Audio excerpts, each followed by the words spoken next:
Yeah, I just gotta start over.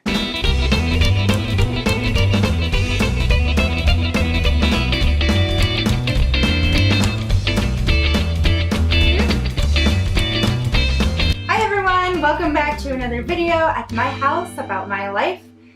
Today it will not stop snowing. They say it's spring, but as is the case for most Utah springs, it is snowing and there's probably like a good 4 or 5 inches of snow at my house right now.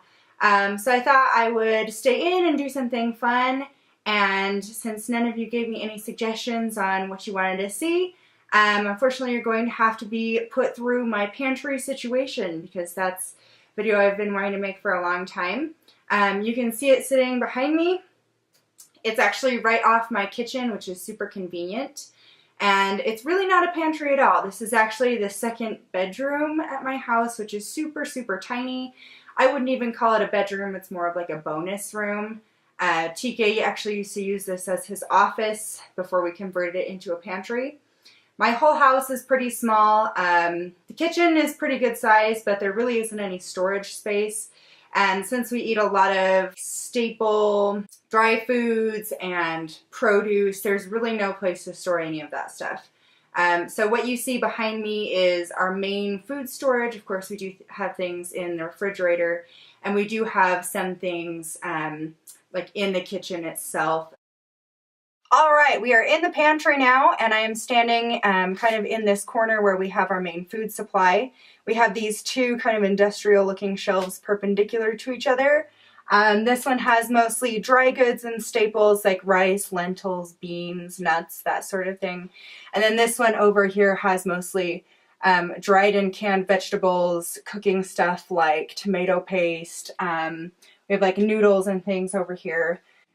So up here we mostly have like baking staples, powdered sugar, tapioca starch, cocoa powder, baking powder, baking soda. I think I said one of those twice. I don't know. On this shelf we also have some more baking staples, chocolate chips. Ooh la la! On this shelf we have like mung beans, we have chickpeas, soybeans, red beans, which are used a lot in Japanese cooking, lentils, and we also have a lot of grains. We have oats, we have lots of kinds of rice. We have black rice, short grain, brown rice, white rice. We have glutinous rice. And then down here, I'm going to move the camera down so you can see. We have huge, like 30 to 50 pound bags of grain and flour. We buy this unbleached all-purpose flour. I think it's from Smith's. It's always such a super good deal if you buy huge bags like this. You just have to motivate yourself to use them. We also have brown rice, which we use in cooking a lot. We try to eat as many whole grains as possible just because it's so much healthier for you. But that doesn't mean that we don't use white rice. It's just not what we eat on a regular basis. Here we have soybeans.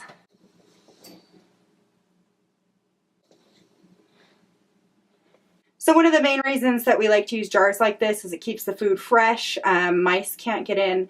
We don't have like a huge mouse problem here, but we have had them from time to time in the past, and it really sucks when you spend time vacuum sealing stuff or preserving it in any way, and then mice get in and just totally ruin everything. So having them in these nice sealed glass containers is really helpful. My husband has written the name of the product inside. I don't know if it says in English. This, I think, is Red Fife wheat. All right, I'm going to try not to knock stuff over on this shelf as I do this. Oh, crap. Man down. All right, so over on this side, we have canned vegetables, dried vegetables. We also have some spices. Noodles are over here too. Any kind of like cooking ingredient like tomato paste, tomato sauce, those things all live on this shelf. So this is less like bulk items and more like food, if that makes sense. I'd like to make a separate video some point about our spices that we use. This is actually in the kitchen itself, and we have a lot of them that I'd like to go over in detail.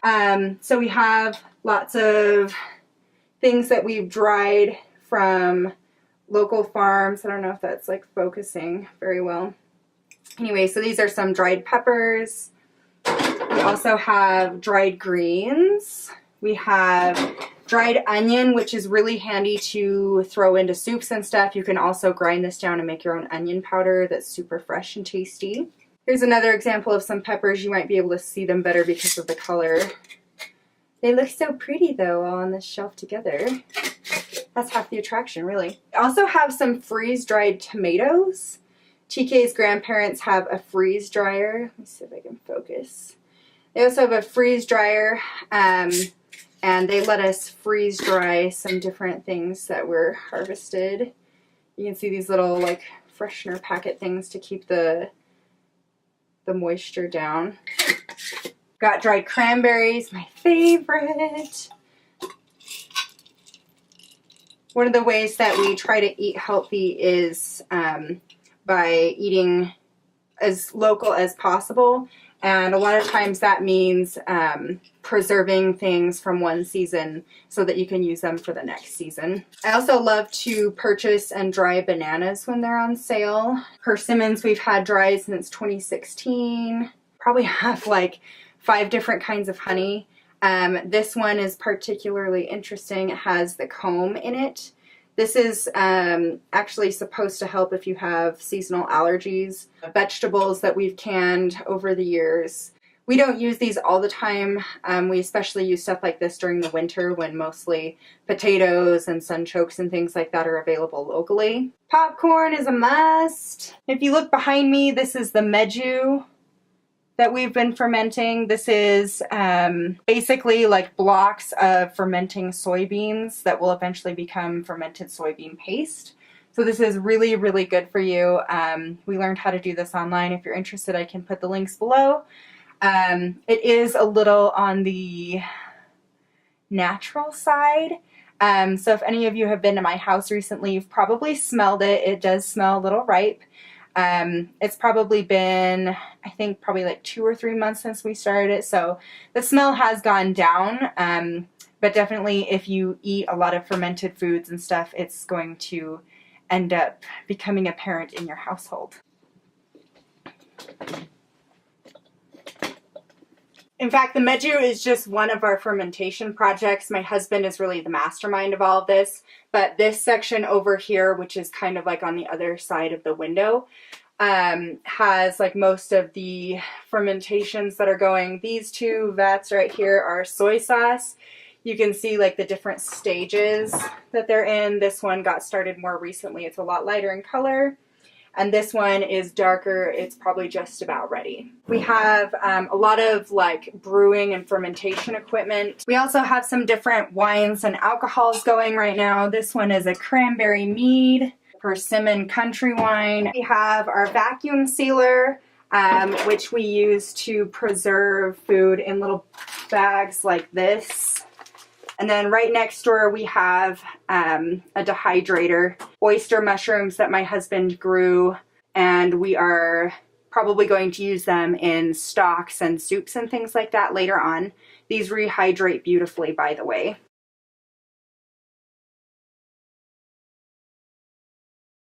We've got our guard goat right here, just in case anyone decides to break into our pantry and steal our food.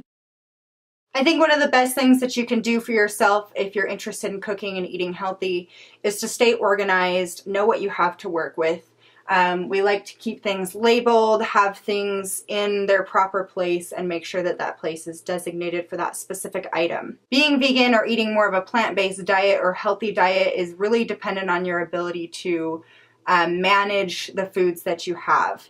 So that's why we converted this room into more of like a pantry situation and kitchen storage, because we just didn't have enough space to keep everything organized and maintain awareness of what we had, what's going bad, different things that we had to pull from to make recipes. Something that I would recommend to anyone who has any specific health goals like eating plant-based or people who want to lose weight is to avoid bringing foods into your house that don't fit within your food goals.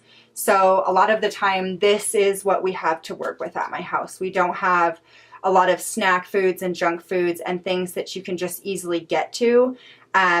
if we are truly hungry, then it will be worthwhile to like cook these foods. Otherwise, if we're just in a snacky mood, then most of the time we'll decide it's too much work to actually prepare the stuff we have on hand because it takes time and effort. A lot of people think that eating vegan or eating healthy is really expensive, and it definitely can be, especially if your pantry is kind of like in both worlds. If you have a lot of packaged convenience foods that you're going to end up eating instead of stuff like this, you know, that's definitely going to be difficult to develop a recipe schedule that relies on what you have.